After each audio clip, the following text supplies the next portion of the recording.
Hi friends, এখন বাজে সকাল 6টা আর আমরা বেরিয়ে পড়েছি লাগেজ নিয়ে দীঘা ঘুরতে যাব বলে। আমার তো খুব আনন্দ হচ্ছে। এই যে এখানে বাবা, ভাই, এসপি সবাই মিলে ঘুরতে যাচ্ছি। এখন বাসের জন্য অপেক্ষা করছি। প্রায় 15 থেকে 20 মিনিট দাঁড়ানোর পর বাস এসছে। এই যে বাসে উঠে পড়েছি। কি গরমটাই না লাগছে, সকাল সকাল এত গরম লাগছে কি বলবো। পৌঁছে গেছি ধর্মতলা। ধর্মতলা থেকে বাস ধরবো আমরা এখন। এই দেখো কত বড় বড় বাস। আমরা তো ট্রেনের টিকিট পাইনি, ওই জন্য এবারে বাসে করেই যাচ্ছি। এখন বাবা বাসের টিকিট কাটছে।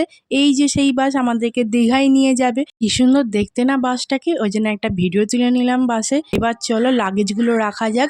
এখানে কত বড় জায়গা, এখানে ব্যাগগুলো রেখে দিলাম। উঠে এলাম বসার সিটে। সুন্দর ভেতরটা। বাবা সামনের দিকে বসেছিল। আর একটু ছবি তুলে নিলাম। ছবিগুলো কেমন হয়েছে কমেন্টে জানিও। এই প্রথমবার এসপি আমাদের সাথে বেশ দূরে কোথাও ঘুরতে যাচ্ছে। বসতে না বসতে এই ওয়াটার বোতলটা দিয়েছে আর বাসও চালু হয়ে গেছে। এবার আমি কি করলাম তার জন্য পরে পাটে অপেক্ষা করো। টাটা।